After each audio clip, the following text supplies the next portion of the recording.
En definitiva, Rolex pasó de ser una apuesta arriesgada de un joven alemán a convertirse en un icono cultural, técnico y social. Desde los océanos hasta las montañas, desde las muñecas de exploradores hasta las de ejecutivos, desde subastas millonarias hasta escenas de cine, Rolex se ha incrustado en la historia del tiempo y del lujo. Claro que decirlo de manera resumida es fácil, pero detrás de esa transformación hay cientos de pequeños detalles, decisiones estratégicas y hasta obsesiones casi maniáticas que explican por qué Rolex logró lo que logró. Por ejemplo, algo que suele pasar desapercibido es el enorme cuidado que la marca pone en sus procesos de control de calidad. Cuando uno escucha Rolex quizá piensa en diamantes, en acero brillante y en gente adinerada mostrando la muñeca en un yate. Sin embargo, dentro de la manufactura de la marca lo que reina es una disciplina casi militar. Cada pieza, cada tornillo microscópico, cada rueda dentada, pasa por inspecciones rigurosas. No es casualidad que un reloj Rolex pueda seguir funcionando con la precisión de un metrónomo después de décadas. Y sí, esto significa que hasta la más mínima manecilla, esa que para un ojo inexperto parece idéntica a otra, se produce y revisa con una exactitud que rozaría la paranoia si no fuera por los resultados impecables que consigue. Imagina el nivel de obsesión, un simple segundero, esa aguja fina que se mueve dando vueltas todo el día, debe cumplir con criterios de peso, balance y acabado que aseguren que no afecte al movimiento general del reloj. Y si no cumple, se descarta. ¿Cuántas marcas hacen eso con piezas que, a simple vista, el usuario final ni siquiera notaría? Aquí es donde se entiende que Rolex no solo vende imagen, vende consistencia, vende la tranquilidad de saber que cada detalle ha sido pulido hasta el extremo. Lo mismo pasa con los materiales. Cuando en los años 80 Rolex decidió empezar a usar acero 904L, un tipo de acero mucho más resistente a la corrosión que el 316L usado por la mayoría de la industria, muchos pensaron que era una exageración. Después de todo, la diferencia no era perceptible para el cliente promedio. Pero ahí está la clave, Rolex nunca piensa solo en el cliente promedio. Piensa en la durabilidad, en el reloj que pasará de generación en generación, en ese nieto que algún día recibirá un reloj que su abuelo compró en los 60 y que seguirá brillando sin manchas de óxido ni deterioros visibles. El 904L es más difícil de trabajar, requiere maquinaria especial y encarece el proceso, pero garantiza que el reloj mantenga su aspecto impecable durante décadas. Y al final, ese tipo de decisiones, invisibles al ojo pero fundamentales para la experiencia, son las que alimentan el mito de la marca. Y hablando de materiales, hay otro detalle curioso. Rolex no compra diamantes en cualquier lugar ni confía en cualquiera para seleccionarlos. La marca tiene gemólogos internos que revisan cada piedra, asegurándose de que cumpla estándares altísimos de pureza, color y talla.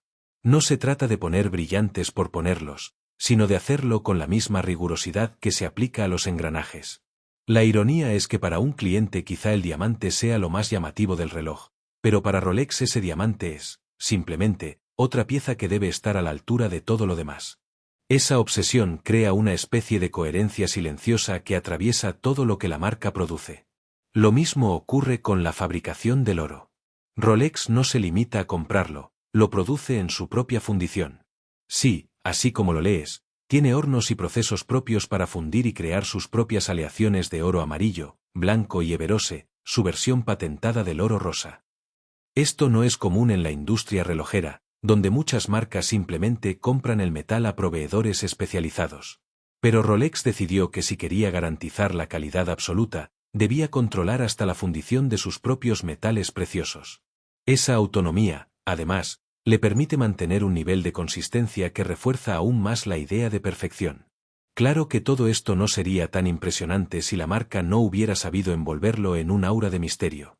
Porque, seamos sinceros, si alguien contara con lujo de detalle cada paso de sus procesos industriales, probablemente parecería una clase de ingeniería mecánica bastante aburrida. Rolex, en cambio, comunica lo justo. Muestra lo necesario para que entendamos que sus estándares son altísimos, pero nunca revela del todo lo que ocurre tras las paredes de su manufactura. Y ahí está otra de sus genialidades, la discreción. En un mundo donde muchas marcas gritan para llamar la atención, Rolex susurra, y ese susurro suena más fuerte que cualquier megáfono. La imagen de Rolex también se construye a través de sus embajadores y asociaciones estratégicas. Y aunque ya mencionamos deportes como el tenis o el golf, conviene detenerse en cómo estos patrocinios no son casuales. Rolex nunca se asocia con algo pasajero o vulgar. Siempre elige escenarios que transmitan clase, longevidad y exigencia técnica. Un Wimbledon, con su tradición centenaria, o una regata en Mónaco, con su mezcla de deporte extremo y elegancia, encajan perfectamente con la narrativa de la marca. Es casi un matrimonio natural, el reloj que representa precisión y permanencia apoyando actividades que también lo simbolizan. Y si bien hemos hablado mucho de la parte técnica y de marketing, no podemos olvidar el componente emocional. Un Rolex no solo mide el tiempo, también mide historias personales. Para muchos, comprar su primer Rolex es un momento de orgullo, una especie de rito de paso. No importa si es un Datejust clásico o un Submariner robusto, el acto de colocarse en la muñeca un reloj con la corona en el dial representa, de alguna forma, haber alcanzado una meta. Esto es algo que pocas marcas logran, convertir un producto en un símbolo emocional. Es curioso cómo Rolex consiguió que relojes que, en esencia, son bastante sobrios se convirtieran en íconos. Si miramos un Submarine, por ejemplo, no veremos un diseño recargado ni extravagante. Es simple, funcional, casi minimalista en su elegancia. Pero justamente esa simplicidad atemporal es lo que lo hace irresistible. No se ve anticuado con el paso de las décadas, ni tampoco queda demasiado ligado a una moda pasajera. Esa capacidad de resistir el paso del tiempo estilísticamente es uno de los secretos mejor guardados del éxito de la marca. Cotidiano puede convertirse en una leyenda si se hace con visión, detalle y constancia. Además, la manera en que se habla de Rolex en la cultura popular refuerza aún más su posición. Canciones, películas, novelas, todas han hecho referencia a la marca en algún momento. Y no de cualquier manera, sino casi siempre como símbolo de logro. En la mente colectiva, decir tengo un Rolex no significa tengo un reloj, significa he llegado a un punto de éxito reconocible. Y aunque a algunos les moleste esa asociación con el estatus, no se puede negar que es uno de los mayores triunfos de marketing indirecto de la historia. En este punto, es fácil pensar que Rolex simplemente tuvo suerte, que estaba en el lugar y momento adecuados. Pero la verdad es que nada de esto fue fruto del azar. Todo está planificado al detalle, desde la consistencia en los diseños hasta la escasez controlada de modelos populares. Si Rolex quisiera inundar el mercado con millones de Submarines, podría hacerlo. Pero no lo hace, porque entiende que el deseo crece cuando la oferta es limitada. Esa estrategia de te doy, pero no demasiado ha mantenido a la marca en la cima durante décadas. Y aquí volvemos al tema de la inversión. Comprar un Rolex muchas veces no solo es un capricho, también puede verse como una decisión financiera.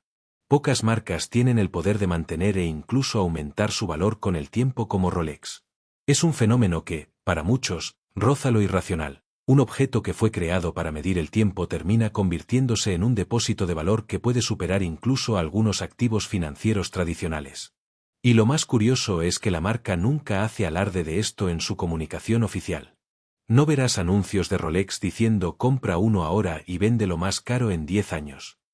Ese discurso sería vulgar, y Rolex juega en otra liga, simplemente crea el objeto, y el mercado se encarga del resto.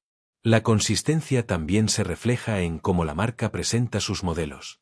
Los catálogos de Rolex no son extensos ni confusos. Al contrario, se centran en unas pocas líneas de productos que se actualizan lentamente, con cambios graduales.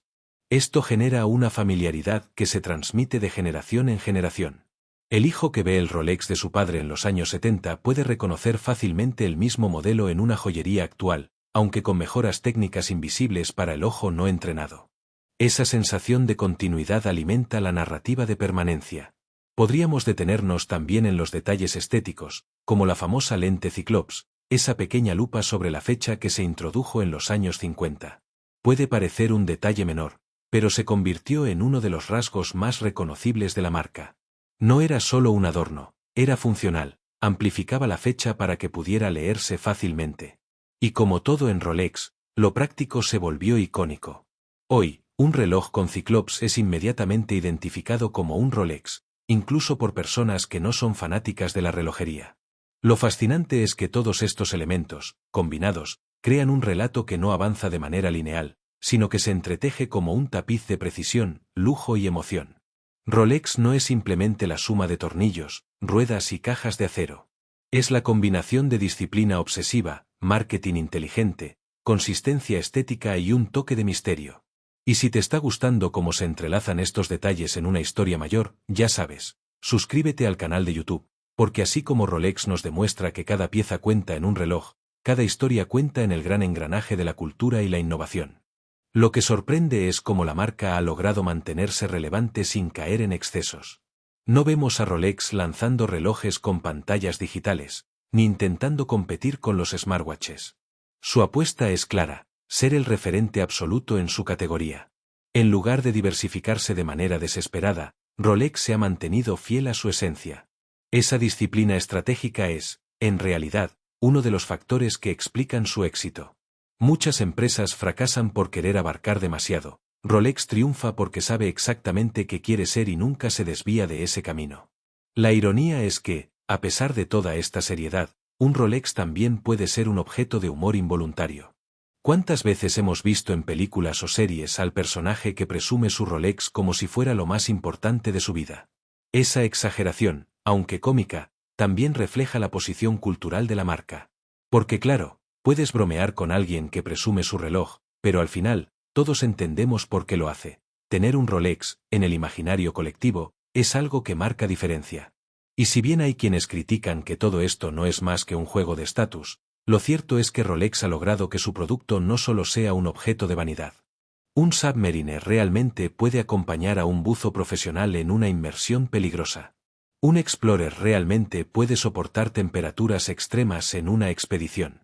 Esa dualidad, la de ser útil y a la vez símbolo de estatus, es lo que convierte a la marca en algo único.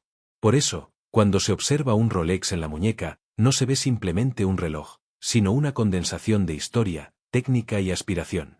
Es casi como llevar un pequeño museo portátil que, al mismo tiempo, te recuerda que tienes una reunión en media hora. Y si llegaste hasta aquí, ya lo sabes, suscríbete al canal de YouTube, porque la historia de Rolex demuestra que hasta un objeto. Además, la manera en que se habla de Rolex en la cultura popular refuerza aún más su posición. Canciones, películas, novelas, todas han hecho referencia a la marca en algún momento. Y no de cualquier manera, sino casi siempre como símbolo de logro. En la mente colectiva, decir tengo un Rolex no significa tengo un reloj, significa he llegado a un punto de éxito reconocible. Y aunque a algunos les moleste esa asociación con el estatus, no se puede negar que es uno de los mayores triunfos de marketing indirecto de la historia. En este punto, es fácil pensar que Rolex simplemente tuvo suerte, que estaba en el lugar y momento adecuados. Pero la verdad es que nada de esto fue fruto del azar. Todo está planificado al detalle, desde la consistencia en los diseños hasta la escasez controlada de modelos populares. Si Rolex quisiera inundar el mercado con millones de Submarines, podría hacerlo. Pero no lo hace, porque entiende que el deseo crece cuando la oferta es limitada. Esa estrategia de te doy, pero no demasiado, ha mantenido a la marca en la cima durante décadas. Y aquí volvemos al tema de la inversión. Comprar un Rolex muchas veces no solo es un capricho, también puede verse como una decisión financiera. Pocas marcas tienen el poder de mantener e incluso aumentar su valor con el tiempo como Rolex. Es un fenómeno que, para muchos, roza lo irracional. Un objeto que fue creado para medir el tiempo termina convirtiéndose en un depósito de valor que puede superar incluso algunos activos financieros tradicionales. Y lo más curioso es que la marca nunca hace alarde de esto en su comunicación oficial. No verás anuncios de Rolex diciendo compra uno ahora y véndelo más caro en 10 años. Ese discurso sería vulgar, y Rolex juega en otra liga, simplemente crea el objeto, y el mercado se encarga del resto. La consistencia también se refleja en cómo la marca presenta sus modelos. Los catálogos de Rolex no son extensos ni confusos. Al contrario, se centran en unas pocas líneas de productos que se actualizan lentamente, con cambios graduales. Esto genera una familiaridad que se transmite de generación en generación. El hijo que ve el Rolex de su padre en los años 70 puede reconocer fácilmente el mismo modelo en una joyería actual, aunque con mejoras técnicas invisibles para el ojo no entrenado. Esa sensación de continuidad alimenta la narrativa de permanencia. Podríamos detenernos también en los detalles estéticos, como la famosa lente Cyclops, esa pequeña lupa sobre la fecha que se introdujo en los años 50. Puede